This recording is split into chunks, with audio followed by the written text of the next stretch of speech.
கோபுரங்கள் சாய்வதில்லை.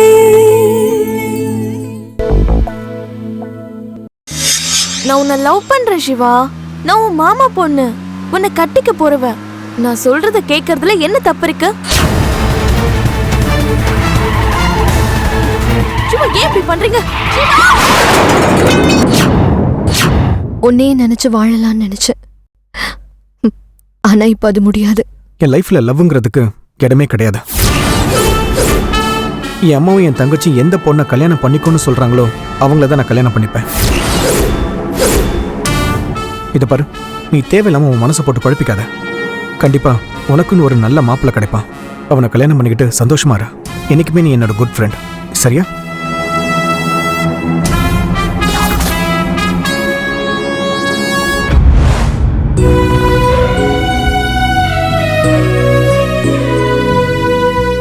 இது ஏன் நிர்மலா என்கிட்ட முன்னாடியே சொல்லியிருந்தேன்னா இந்நேரம் உனக்கு கல்யாணம் பண்ணி வச்சிருப்பல. சிவா மேல இவ்வளோ காதல் வச்சிருந்தடி, எப்படி இந்த கல்யாணத்துக்கு ஒத்துக்கிட்ட? தப்பு இல்லை அது. உனக்காக நான் எதையும் செய்வேன்னு உன் பாசத்துக்கு முன்னாடி என் காதல் எனக்கு பெருசா தெரியல. நானும் உன்ன மாதிரி தான் உன் மேல பாசம் வச்சிருக்கேன். இன்னும் உன் சிவாவோட சேர்த்து வைக்கிறது என் பொறுப்பு. நான் தான் சிவாவை லவ் பண்ணேன்னு, ஆனா சிவா என்ன லவ் பண்ணல. அதான் இது வரைக்கும் நான் உன்கிட்ட சொல்லவே இல்லை. சிவாவும் என்ன லவ் பண்ணியிருந்தா நான் உன்கிட்ட சொல்லி என்ன சிவா கூட சேர்த்து வைன்னு சொல்லியிருப்பேன். சிவா உன்னை விரும்பாட்டி நீ சிவாவை விரும்பி இருக்கல. அப்போ நீ விரும்பின சிவா தான் உன்னோட புருஷன். நான் முடிவு பண்ணிட்டேன். நாளைக்கு உன்னோட சிவாவை தேடி நான் சென்னைக்கு போறேன். அண்ணா, அவரை மிரட்டிலாம் என்ன கல்யாணம் பண்ணி வைக்க கூடாது. நான் அப்படி பண்ண வேணாம். இது உன் வாழ்க்கை பிரச்சனை. அப்படியே சிவாவை மிரட்டி அவனுக்கு உனக்கு கல்யாணம் பண்ணி வச்சா உன் வாழ்க்கை நல்லா இருக்காதுன்னு எனக்கு நல்லா தெரியும். ஆனா அப்புறம் எப்படி நான் சிவாவை எனக்கு கல்யாணம் பண்ணி வைப்பேன்? உன்னை விரும்பாத சிவாவை உனக்கு கல்யாணம் பண்ணி வைக்கிறது எனக்கு ரொம்ப ஈஸி. அதான் நான் எப்படின்னு கேக்குறேன். சிவா ஊருக்கு போகும்போது உங்ககிட்ட என்ன சொல்லிட்டு போனான்? என் அம்மா தங்கச்சி காட்டுற பொண்ணுதான் நான் கல்யாணம் பண்ணிப்பேன், எனக்கு இந்த லவ் எல்லாம் சரிப்பட்டு வராதுன்னு சொல்லிட்டு போயிட்டாரு. சிவா சொன்ன மாதிரி அவங்க அம்மாவும் தங்கச்சியும் ஒன்றை காட்டி சிவாவை கட்டிக்கோன்னு சொல்லுவாங்க. அப்படி இல்லைன்னா நான் அவங்கள சொல்ல வைப்பேன். ஆனா அது எப்படி முடியும்? உங்க அண்ணனால எது வேணாலும் செய்ய முடியும், அது உனக்கு தெரியும்ல. சரிண்ணா, எனக்குன்னு ஒரு மாப்பிள்ளை பார்த்து வச்சிருக்கே, அவங்க வீட்டுல என்ன சொல்லி சமாளிப்பேன்? அதெல்லாம் நீ பயப்படாத, நான் அவங்கள பாத்துக்கிறேன். விஷ்ணு அண்ணா, என்ன அண்ணனும் தங்கச்சி என்ன பேசிட்டு இருக்கீங்க? கல்யாணத்தை பத்தி டிஸ்கஸ் பண்ணுவாங்க. ஆமா, கல்யாணத்தை பத்தி தான் பேசிட்டு இருந்தோம். மாப்பிள்ளை வீட்டுக்கு போயிட்டு வந்தியே, நிச்சயத்தை பத்தி என்ன சொன்னாங்க? அம்மா, எனக்கு நிர்மலா கல்யாணத்துல விருப்பம் இல்லை. என்னப்பா சொல்ற? உனக்கு விருப்பம் இல்லையா? அண்ணனுக்கு விருப்பம் இல்லைன்னா எனக்கும் விருப்பம் இல்லை. என்ன விஷ்ணு சொல்ற? மாப்பிள்ளைய பத்தி திரும்ப ஒரு தடவை விசாரிச்சு பார்த்தோம்பா, எல்லாமே கொஞ்சம் தப்பு தப்பா இருக்கு.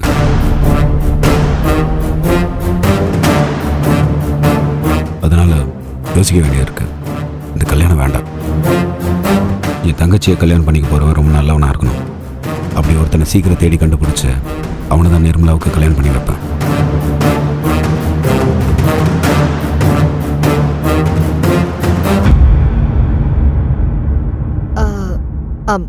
அண்ணா, நீ பார்த்து என்ன சொன்னாலும் எனக்கு ஓகே. உனக்கு பிடிச்ச மாப்பிள்ளைய பார்த்து எனக்கு கை காட்டு, நான் கல்யாணம் பண்ணிக்கிறேன். இனிமே எனக்கு பிடிச்ச மாதிரி இல்லை, உனக்கு பிடிச்ச மாதிரி தான் மாப்பிள்ளை பார்க்க போறேன். அப்போ ஒரு முக்கியமான விஷயம் உங்ககிட்ட சொல்லணும். என்னப்பா சொல்லு, என்ன முக்கியமான விஷயம்? சென்னையில் ஒரு பிரைவேட் ஹாஸ்பிட்டல்ல நிர்மலாவுக்கு வேலை கிடைச்சிருக்குப்பா.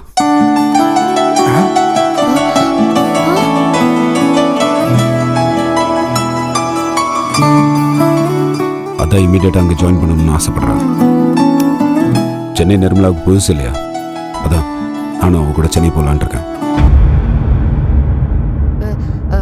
ஆமாப்பா, நாளைக்கு நான் அங்க போகணும். அண்ணன் கூட வந்தாதான் நான் சென்னைக்கு போவேன். ஏய், நீ எதுக்கு இப்போ டென்ஷன் ஆகுற? நான் இப்போ உன் கூட வரேன்னு சொன்னா அவங்க என்ன தடுக்கவா போறாங்க? ஏன்பா நான் சொல்றது சரிதானம்மா? ஆ, ஆ, ஆ, ஆ, ஆமாம்மா. சாப்பிட்டியம்மா நீ? இல்ல அம்மா சாப்பாடு ரெடி. ரெடியா இருக்குப்பா. சரி வாணிம்மா சாப்பாடு. அம்மாடி, எனக்கும் செம பசி. வா நாம போய் சாப்பிடலாம். என்ன இது, இவங்க 2 பேரும் சென்னைக்கு போறேன்னு சொல்றாங்களே.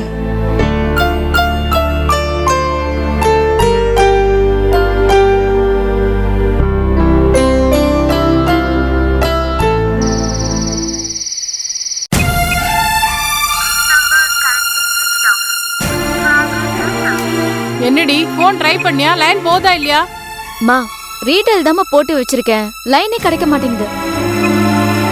என்னம்மா அது, 2 பேர் போனும் ஒரே நேரத்துல சுவிட்ச் ஆஃப் ஆயிருக்குன்னா அப்ப அவங்க 2 பேருக்கு ஏதோ ஆபத்துன்னு தானே அர்த்தம். மா நீ வேற ஏமா ஏட கூடமா நினைச்சுக்கிட்டு இருக்க? ஒவ்வொருத்தரும் முதல் நாள் சார்ஜ் போடுறோம், ஆனா ராத்திரிக்குள்ள சார்ஜ் போடுறதுக்கு எவ்வளவு வாய்ப்பு இருக்கு. 2 பேர் போன்ல சார்ஜ் போயிருக்கலாம், நீ ஏன் எல்லாத்துக்கும் பயப்படுற? என்னம்மா நீ விவரம் தெரியாதவங்க கிட்ட பேசுற மாதிரி பேசிட்டு இருக்க? உங்க அண்ணனுக்கு கார்லயே சார்ஜ் போடுற வசதி இருக்கு. அந்த பொண்ணு வருஷாவால ஒரு நிமிஷம் போன் இல்லாம இருக்க முடியாது. அப்படி இருக்கும்போது சார்ஜ் இல்லாம இருக்கும்னு சொன்னா என்ன அர்த்தம்? இப்ப என்னமா செய்யணுங்கிற? இது பாரு, நீ முதல்ல உங்க மாமாக்கு போன் பண்ணி என்ன தகவல்னு கேளு. சரி, கால் பண்ணி பாக்குறேன்.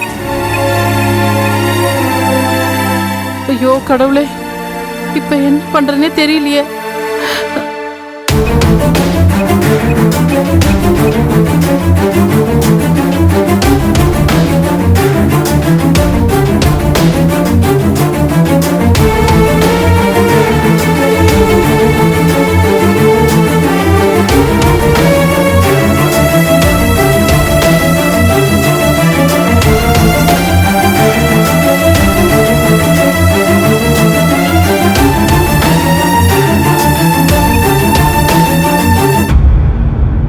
பிரியா, என்னாச்சு? மாமா என்ன சொன்னாரு? மாமா செங்கல்பட்டு டிஎஸ்பி கிட்ட பேசிருக்காராம். டிஎஸ்பி எப்படி கொஞ்ச நேரத்துல அவங்க 2 பேரையும் கண்டுபிடிச்சு சொல்றதா சொல்லிருக்காராம்.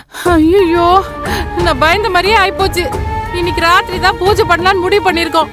அதுக்குள்ள விதி என்னென்ன வேலையெல்லாம் காட்டுது பத்தியா? இதுக்கு எந்த பரிகாரமும் இல்ல, விதிய மதியால வெல்ல முடியாதுன்னு அந்த வேம்புடி சித்தர் சொன்னாரு. அதான் நடக்கும் போல இருக்கே. ஐயோ, என் மனசு ரொம்ப படபடன்னு அடிச்சுக்குதுடி. வா, சாமி படத்துக்கு முன்னாடி விளக்கேத்தி வச்சு அண்ணனுக்கு எந்த பிரச்சனையும் வரக்கூடாதுன்னு வேண்டிக்கலாம். மா நீ ஏமா இவ்ளோ டென்ஷன் ஆகுற? ஒண்ணும் ஆயிருக்காதுமா. ஐயோ சொன்னா கேளுமா, வா.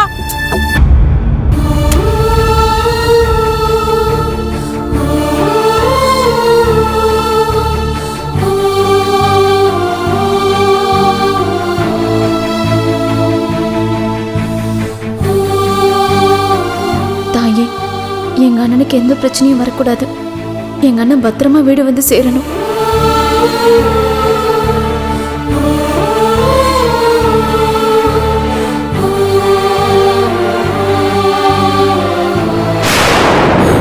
ஐயோ ஆமா பிரியா, தீபம் அணைஞ்சிருச்சு. என் பையனுக்கு ஏதோ ஆயிடுச்சு பிரியா. கடவுளே, என்னை ஏன் இப்படி சோதிக்கிற? என் பையனுக்கு எதுவும் ஆயிடக்கூடாது. அவனை நல்லபடியா என்கிட்ட கொண்டு வந்து சேர்த்துரு கடவுளே.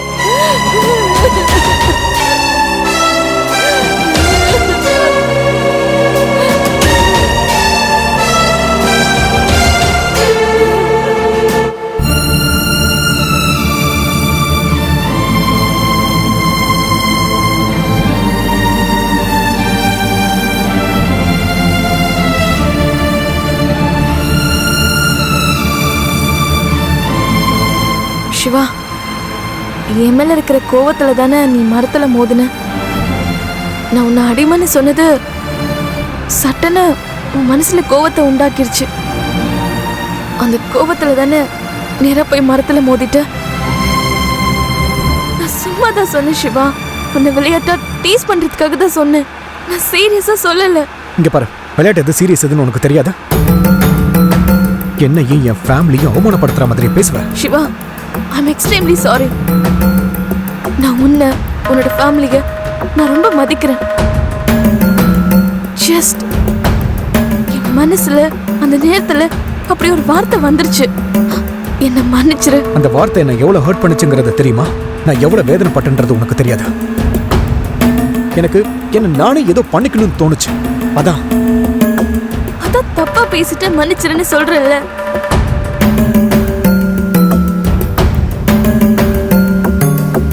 என்ன மன்னிச்சிட்டேன்னு ஒரு வார்த்தை சொல்ல மாட்டியா? இதை பாரு, மன்னிக்கிறதெல்லாம் இருக்கட்டும். இந்த ஆக்சிடென்ட் விஷயத்த நம்ம வீட்டில் யார்கிட்டயும் சொல்லிக்க வேண்டாம். சார், கொஞ்சம் வண்டி சீக்கிரமா ஓட்டுங்க. Okay sir.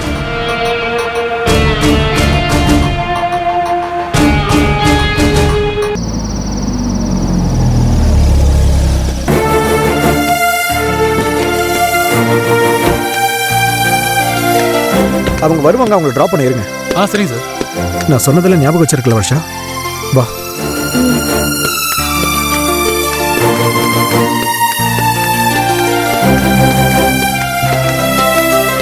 சிவா, வர்ஷா, 2 பேரும் ஏமா போன் எடுக்கல? உங்க 2 பேருக்கு ஒன்னும் ஆகலையே? அம்மா, நாங்க போன் எடுக்கலாம், எங்க 2 பேருக்கு ஏதாவது ஆயிடுச்சுன்னு அர்த்தமா? நீ எப்படி வீணா டென்ஷன் ஆயிட்டு இருக்க? ஏன் டென்ஷன் உனக்கு எங்கப்பா புரிய போகுது? எனக்கு தப்பா கனவு வருது. அந்த சித்தர் வேற உனக்கு ஏதோ ஆபத்து இருக்குன்னு சொன்னாரு. இதெல்லாம் கேட்டதுக்கு அப்புறம் நான் டென்ஷன் ஆகாம எப்படி இருக்க முடியும்? உங்க 2 பேருக்கு எதுவும் பிரச்சனை இல்லைப்பா? அம்மா, எங்களுக்கு எதுவும் இல்லம்மா. கார்ல வந்துகிட்டு இருக்கும்போது சடனா எங்க கார் பிரேக் டவுன் ஆயிடுச்சு. அதான் சர்வீஸ் சென்டருக்கு ஃபோன் பண்ணி மெக்கானிக்கை கூப்பிட்டு அங்கிருந்து அப்புறம் இன்னொரு டாக்ஸி எடுத்துட்டு வரதுக்கு தான் கொஞ்சம் லேட் ஆயிடுச்சு. நீங்க எதுக்குமா இவ்வளவு பதட்டப்படுறீங்க? சிவா, நீங்க லேட்டா வந்ததுனால எனக்கு பதட்டம் இல்லப்பா. ஆனா ஒரே நேரத்துல உங்க 2 பேர் போனுமே கிடைக்கலையே, அதான் ரொம்ப பதட்டம் ஆயிடுச்சு. மா, ஏற்கனவே என் ஃபோனில் பேட்டரி ரொம்ப கம்மியாக இருந்துச்சுமா. கார் பிரேக் டவுன் ஆனதுனால ஃபோனை கூட சார்ஜ் பண்ண முடியல. இன்னைக்குன்னு பார்த்து வர்ஷாவோட ஃபோன் வேற ஹேங் ஆயிடுச்சு. ஏன் வர்ஷா, ஓ ஃபோன் ஹேங் ஆயிடுச்சா? ஆமா அத்தை, ஏன் ஃபோனும் ஹேங் ஆயிடுச்சு. இல்லைன்னா நானாவது உங்களுக்கு ஃபோன் பண்ணி சொல்லியிருக்க மாட்டேனா? இந்த பாழா போன ஃபோன் வந்ததுல இருந்து எல்லா குடும்பத்திலயும் பிரச்சனை தான். நான் மறுபடியும் கேக்குறேன்னு நினைச்சுக்காதீங்க. உங்க 2 பேருக்கு எதுவும் பிரச்சனை இல்லையே? மா, எங்க 2 பேருக்கும் எதுவுமே இல்லத்த. நாங்க 2 பேருமே நல்லா இருக்கோம்.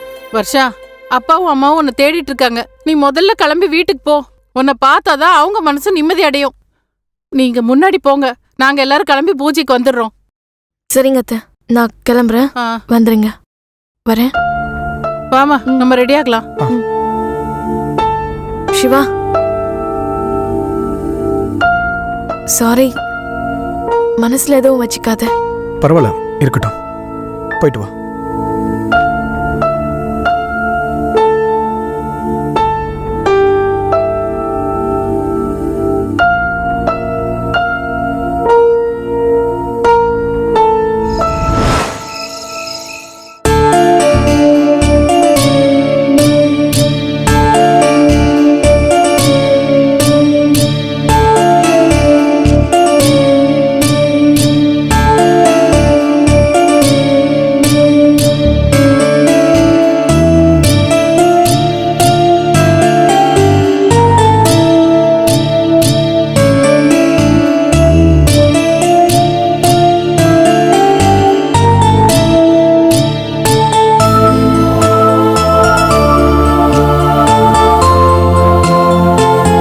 மீரா,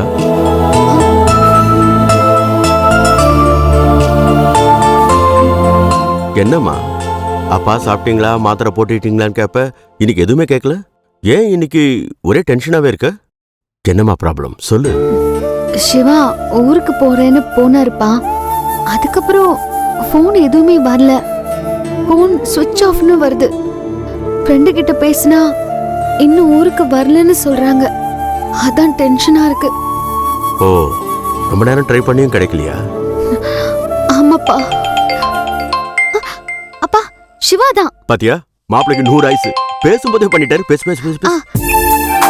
சிவா, என்னாச்சு சிவா? ரொம்ப நேரமா ட்ரை பண்றேன், போனே கிடைக்கல. இல்ல மீரா, இவ்வளவு நேரம் ஃபோன்ல சார்ஜ் இல்ல. அதான் இப்ப சார்ஜ் பண்ணிட்டு உனக்கு ஃபோன் பண்றேன். நீங்க எப்போ செங்கல்பட்டுக்கு போனீங்கனாலும் எனக்கு பதட்டம் வந்துருது. அதான் கால் பண்ணலான்னு பார்த்தா காலை போல. அதான் எனக்கு ரொம்ப பயமாயிடுச்சு. ஐயோ ஓகே? ஐ அம் பெர்ஃபெக்ட்லி ஆல் ரைட். எனக்கு எந்த பிரச்சனையும் இல்ல மீரா. இப்பதான் சிவா எனக்கு நிம்மதியா இருக்கு. மீரா, ஒரு நிமிஷம் போன கூட நான் பேசுறேன். சிவா, நான் தான்ப்பா பேசுறேன். சொல்லுங்கப்பா.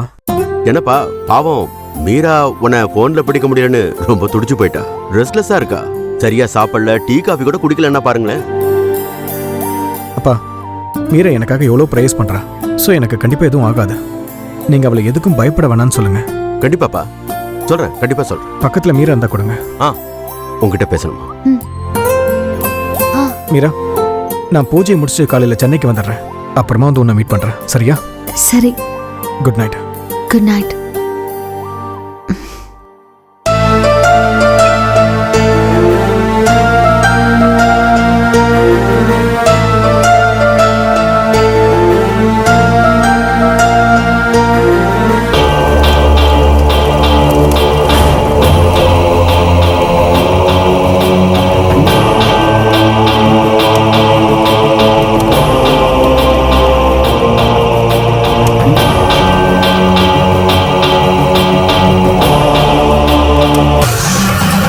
ஓம் மாசாணியே, பேச்சியே, யசக்தியே, பிரம்மசக்தியே, ஓம் வானவளே, பின்னவளே, விசும்பாளே, ஆகாயத்தாளே, ககனத்தாளே, பால்வெளியாளே, பரவெளியாளே, அபயம்னு தேடி வந்த உங்க பக்தர்களை நீதான் காக்கணும் தேவி. முன்ஜென்ம பாவத்தை போக்குறதுக்காக நீதான் இவங்க பாவத்தை அறுத்து பழிய போக்கி இவங்களுக்கு நல்வாழ்வு கொடுக்கணும் தாயே. பூஜையை ஆரம்பிச்சிடலாமா? ஆரம்பிங்க சாமி. தேவியை வேண்டிக்கிட்டு நீதான் எங்களை காப்பாற்றணும்னு இதை ஓமகுண்டத்தில் ஊத்துங்க.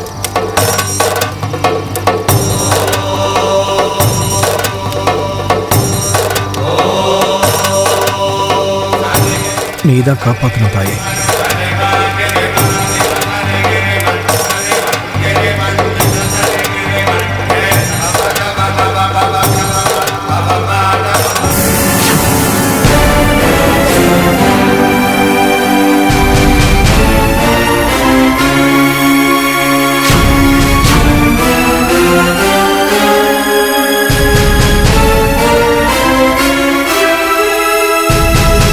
உனக்கு நாங்க என்ன குறை வச்சோம் தேவி?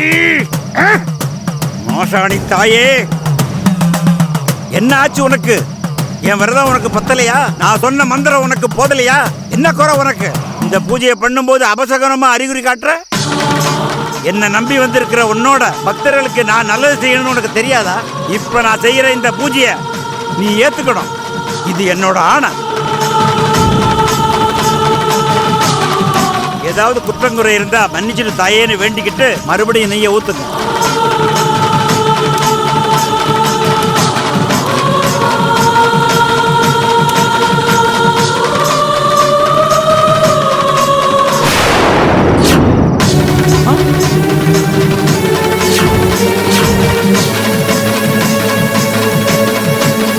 என்ன சாமி? நாங்க ஏதாவது குத்தம் குறை பண்ணிட்டோமா? நீங்க சொன்ன மாதிரி காலையில இருந்து நாக்குல அண்ணன் தண்ணி கூட படாம விரதம் இருக்கேன். எதுக்கு இந்த மாதிரி அபசகுன அறிகுறியா காட்டுது? எனக்கு ரொம்ப பயமா இருக்கு சாமி. ஒரு நிமிஷம் அமைதியா இருங்க. மாசாணி, நீதிக்கல்ல அரைச்ச மிளகாய தடவின 90 நாள்ல நீதி தர்றவளே, பச்சளையால பிள்ளை வர தர்ற பேரழகியே, உன் பாதம் பணிஞ்சு நிக்கிற எங்க பக்தி உனக்கு புரியலையா? 7 வருஷமா உன் மந்திரத்தையே உச்சரிச்சு உன் காலடியிலேயே தவம் செய்யற உன் பூஜாரி சொல்ற இந்த பூஜையை நீ ஏத்துக்கணும். இந்த பூஜையை நீ ஏத்துக்கலைன்னா ஒட்டு இல்ல உறவு இல்லைன்னு நான் கிளம்பி போயிடுவேன். இதுதான் உனக்கு கடைசி எச்சரிக்கை.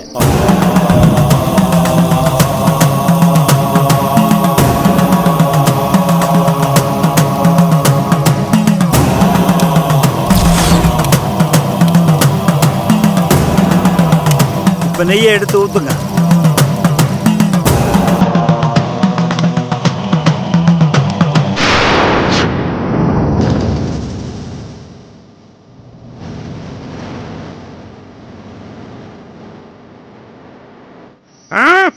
சாமி, மாசாணி தாயே,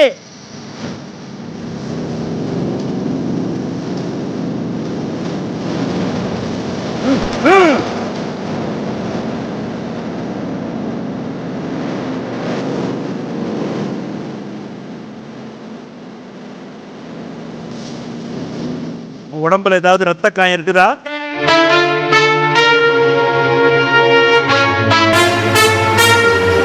சொல்லு, உன் உடம்புல ரத்த காயம் இருக்குதா?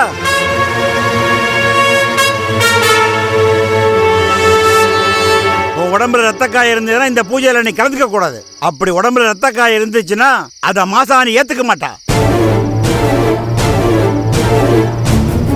உண்மையை சொல்லுங்க, உடம்புல ரத்த காயம் இருக்கா?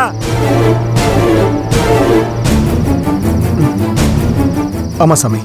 ரத்த காயம் இருக்கு.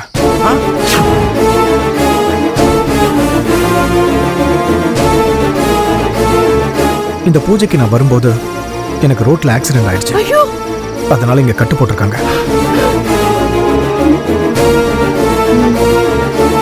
சிவா சிவா என்னாச்சுப்பா? ஒண்ணும் இல்லம்மா. இந்த தப்பு தான் பண்ணக்கூடாதுங்கிறது. மாசாணி பூஜையில ரத்த காயம் இருக்கக்கூடாதுன்னு உங்களுக்கு தெரியாதா? அந்த ரத்தத்தை அவ குறி வச்சுட்டா. ஒரு நிமிஷம் இங்க யாரும் இருக்காதீங்க, எல்லாரும் கிளம்பி போங்க. சாமி. போங்க போங்கன்னு சொல்றேன்ல. ஐயோ சாமி, அப்ப இந்த பூஜையை எப்ப பண்றது? என் பையன் மேல இருக்க சாபத்தை எப்ப தீக்குறது? அதெல்லாம் இப்ப யோசிக்க நேரம் இல்ல. இங்க இருக்கிற ஒவ்வொரு நிமிஷமும் உங்க பையன் உயிருக்கு ஆபத்து. கிளம்பி போங்க போங்க. சரிம்மா, கிளம்புங்க.